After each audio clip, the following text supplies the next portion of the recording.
Andrew Reeves from the Institute of Energy and Sustainable Development at DMU, and I also lead on our Education for Sustainable Development project, which you'll hear more about in the session, but that works across the institution, looking to embed learning about sustainability across everything we do. Over to Ian. Yeah, I'm Ian Coleman. I'm one of the academic professional development consultants in POD.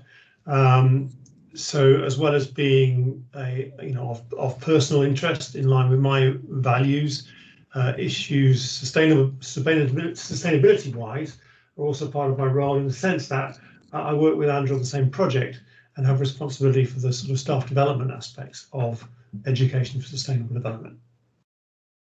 Yeah. And and what's happening at the conference this afternoon is a response to a theme put forward by the project, essentially inviting delegates to think about how the university contributes to the public good and how it links that to teaching and learning. So this is happily just one session amongst many that is doing that right now. So I'll just introduce you to what we're going to do. So as you can see, the session is about the purpose of universities in the 21st century, as indeed is the conference, and we thought we could offer an interesting lens on that, because Education for Sustainable Development, or ESD, just to sort of save the mouthful, has a lot to say about that and offers some interesting concepts for how we might navigate a conversation about the purpose of universities. So we're going to provide a space for conversation. We're going to introduce a small number of concepts from ESD that could help us have that conversation. And then just at the end, we'll signpost some support available from the DMU ESD project if you want to get involved with embedding sustainability issues into your own practice. The format is to your left, so we'll have two short lecture provocations, about 5 minutes each from me and Ian. We'll be inviting you to reflect for 5-10 minutes about what you think this means for you. Then we'll have some plenary discussion for about 20 minutes, and then we'll wrap up.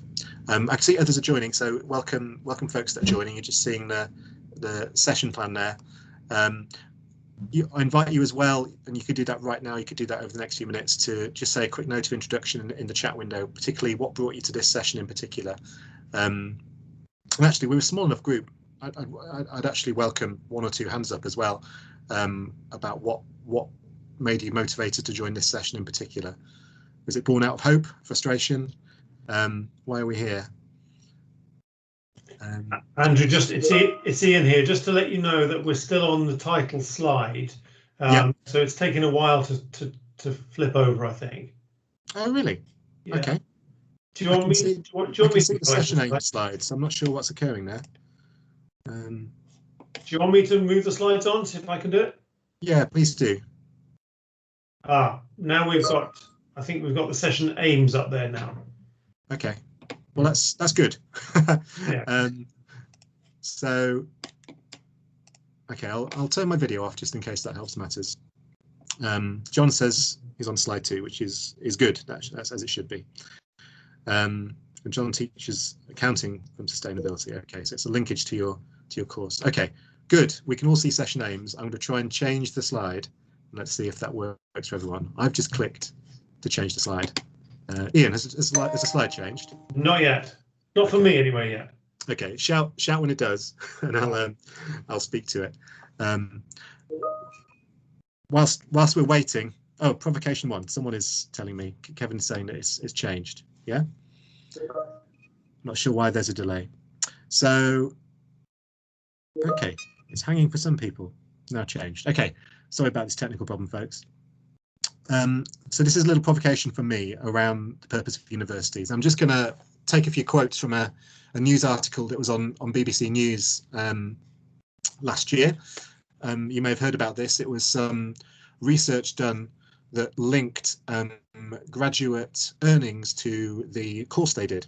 And so it was finding things like students in the arts were on average paid a lot less in the future and over their careers than students doing things like law, engineering, and I put in boxes here some of the commentary linked to the story. So there was a quote from Michelle Donnellan, Universities Minister, saying students and taxpayers need to get value from their investment. So that's very much framing higher education as an investment by an individual in their future career and in their future earnings. In contrast, some universities leaders responded saying there's other forms of value from higher education, not just earnings, so social, societal value and personal value. So there's debate about is there being, there being more to it. Another voice in this article was talking about their experience at university and whether it again equips them to do the career they want. So very much a framing here around the the practical value of going to university for students. So that's one kind of narrative, let's say, about the role of universities in society and being debated partly there. Ian, perhaps you or Kevin can tell me when slides change, given the problem we're having. Let's change it to 4. Okay, so the next slide offers a different perspective. So this is a quote, an image from a report recently released by UNESCO, United Nations entity, which is their document looking at education for sustainable development towards 2030, so linking in with the United Nations Sustainable Development Goals. And the quote here from the Assistant Director General of Education for UNESCO says, we're increasingly asking if what people learn is truly relevant to their lives, if what they learn helps to ensure the survival of our planet. And he argues that ESD provides knowledge, awareness and action that empowers people to transform themselves and transform societies. So here, and as you'll see in more detail in reports like this, ESD is positioned as taking place within universities, within schools, within civil society, and universities have a very important role to play in that. So here it's talking about transformation, so individual transformation and social transformation, and the role that universities play in that process. It's a very different narrative of that. So I'm kind of highlighting here some of the tensions around what a university is for. Is it for transforming the self and transforming the world as a kind of a holder, a manager, a developer of knowledge, or is it a more instrumental thing that's about getting a degree and getting some money in your future, or getting the job you want?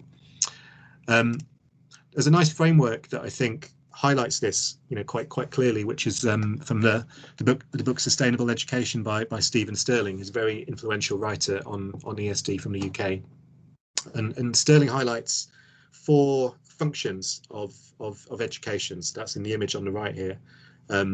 So he calls them socialization, vocational, liberal, and transformative. And in a nutshell, the top 2, socialization and vocational, he calls them instrumental functions. They're a means to an end. So on an individual level, it's about training for employment. So the provider provides it, the person trained goes on and gets a job. On a socialization level, he calls it replicating society and culture, promoting citizenship. So it's, we saw both those narratives in the BBC story, essentially, becoming a member of society, having a sense of your duties, having a sense of the world, and that's a function of universities. The 2 things at the bottom are the transformative agendas that the UN quote spoke about. One called transformative, one liberal. The liberal one is about the individual transformation, helping people to develop their potential in ways they may not have imagined before they went to university. Certainly that was my experience of going to university, maybe for others here. And the other one is about transforming society. Change towards a fairer society, a better world. And the point Sterling makes is that essentially all of these functions are needed, and they exist in tension, and you might experience different priorities at different times from government, from particular institutions. However, what ESD brings is a much stronger focus on the liberal and the transformative functions, because it argues, as the previous quote did from UNESCO, that there are real significant challenges we face in the world right now, whether that's climate change, racial inequality, resource depletion, and we need transformation, and we need our universities to be fit for purpose to play a part in that. And so it puts much more of a focus on those functions, on those values around that, rather than those instrumental ones. I'd be interested in a few kind of chat window responses, perhaps around, just any reflections. Where do you stand in terms of your values and practice? Do you feel a strong resonance for any of these four? Do you feel you do all four of these? And it may well be that what you do is a little different to what you value in education in terms of what you're being asked to do and what happens within your team. It may be that you see particular priorities in UK higher education. It may be that you see that we do things a bit differently at DMU. That's something we might explore as the session goes on. But this gives us a language to think about it. And what we're doing within ESD is essentially making the case for a much stronger focus on those liberal and transformative functions, because the world needs it. And that's a really powerful role for universities. But this is all up for debate, of course. I'm just going to wait until what's coming in the chat window arrives, and then I'll pass on to Ian in a second. Typing is underway. Okay, so John says much too much focus on vocational at DMU. Likewise, Kevin, that vocational is very much emphasised in the UK in a transactional relationship, which is becoming a big part of the narrative, of course, amidst the COVID crisis of what are we getting for our fees. It would be a very different narrative maybe if the story of higher education was different. Okay, so that's my kind of provocation of ways to think about these issues. So I'll now hand over to Ian for a complementary provocation. I'm on slide advancing duties, so dive in when you can see your slide. Okay, can you actually hear me? Yes. Okay, good, because something has gone slightly corrupted on my screen, so I've actually lost the ability to move slides. So I'm going to rely on somebody else, or you, or maybe Kevin, to move the slide along whenever you can. I've lost that function on my screen for some obscure reason. Okay. Next slide, please. So you've got the trap of pragmatism on the screen for me. Kevin, what are you seeing on the screen right now? The trap of pragmatism, Ian, same as Andrew. Perfect. Okay. So I'm just going to access that myself. Bear with me. So really just to as Kevin, as Andrew mentioned earlier on, these are provocations. So I'm just going to come at this from a slightly different angle to trigger your thinking in different ways, or maybe different ways in different people. And by the way, welcome to those who joined a little after the beginning. In the information about this session, we were quite deliberate in giving the invitation to sort of step back, take a breath, and view things a little differently. And so for me, there's an invitation here to move beyond what I call the trap of pragmatism. We are often so rational, aren't we? And we are so encouraged to be rational and to be pragmatic and to be sensible and to be left brain and linear in our thinking. But I would invite us to see that to some extent as a trap, and that maybe we can allow ourselves to hold a tension between the current reality and a vision of something better. And there is a tension in that, and it is uncomfortable. And in many ways, it's easier to give up on the vision. It's easier to be in denial and to just be sensible and carry on with the day-to-day grind, if you like. So for me, let's try and free ourselves of that. That's what this conversation, I think, is about, and allow ourselves to hold a vision for a world that is saner, more humane, more just, more peaceful, and sustainable. That's the invitation. And on the next slide, we have a quote from Anupam Saraf, who is a systems thinker. And one of the key kind of tools within education for sustainable development is systems thinking. And it's important because while systems thinking has been around since, I think, the 1920s, it's currently being seen as a vital tool in human beings and their perception of themselves, our perception of ourselves, of our place in the scheme of things. and that actually we're not separate, and that we are of the system and part of the system. And that system manifests on many, many levels, from the small to the bigger to the infinite. And what Anupam says, and this was personal communication, this is not published, but he calls education the designer of our systems of the future. It creates our purposes, our interactions, and the measures and values of our actions. It's important that education recognizes itself as a systems designer, not just as a way of equipping people with skills for employment. So I just want to take a moment to just tease out some of those key words. And Andrew's already introduced Sterling's work. So when we think of purpose, you know, we are, if we think of the system of DMU and the system of higher education of which DMU is a part, we are all actors in the system. You, me, us, in our various roles, students, senior leadership, parents, governors, the city of which we're a part, organizations that we work with, are all actors in the system. Now the question is, to what extent do we even share a similar purpose? To what extent are we aware of our purpose? Is our purpose transformational? Is it instrumental? Are we in fact working at cross purposes, or is there a unity of purpose? Is purpose even being made conscious? If we think of the interactions that we have as actors within the system, who do we habitually interact with? Who are we prevented from having interactions with?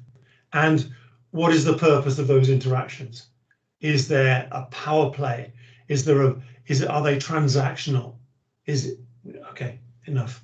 So the actions that we take within the system, and we think of our actions and maybe students' actions, what's measured in our actions?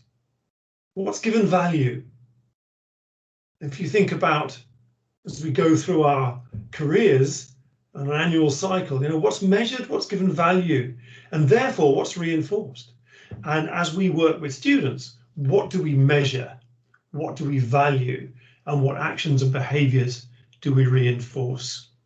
So my proposition, or Anupam's proposition, is that actually, if you think of the actors in the system and the system of education, we have such a powerful role in designing the systems of the future, because we put in place those purposes, those interactions, measures, and the values of actions. So that's if you like, my sort of offering in terms of this provocation. And now back to Andrew, because we're, you know, fairly soon it's over to you. Let's see where we're going to take this. Andrew. Brilliant, thanks, Ian. And you know, one thing that immediately brings up for me is the session we had just before this, you know, around the idea of service learning and of interactions between university and community that bring mutual benefit. And without going into detail, I'll just say that is, you know, in linking with what Ian just said, it's a very different model. You know, it's a different purpose. It becomes with it different interactions, different measures of benefit. You know, the measure there is, has the student contributed to the community? Has the community contributed to students' education? Do you have a trusting, ongoing relationship?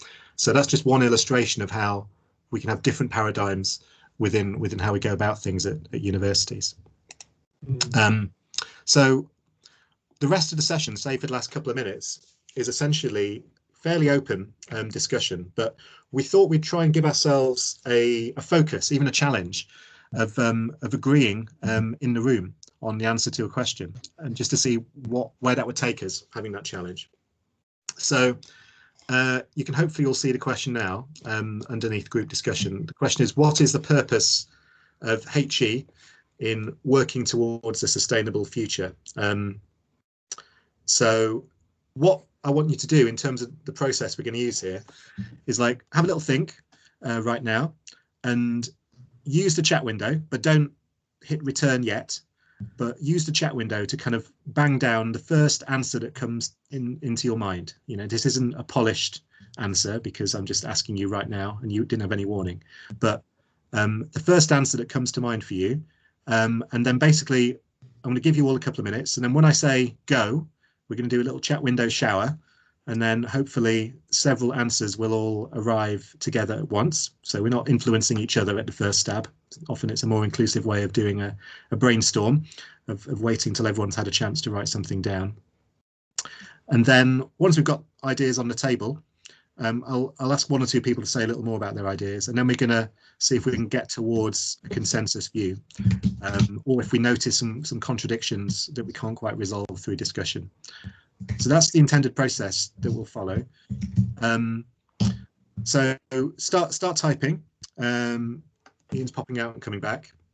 So start typing, but please don't hit return yet with your answer. Maybe once you've typed something in, you could pop your hand up, and then I can have a sense of who has an answer to offer. So I can see Ursula and John typing away, and Kevin. I'm normally, when doing an activity like this, I'd play as well, but I won't in this case because I'm going to try and take us towards the consensus.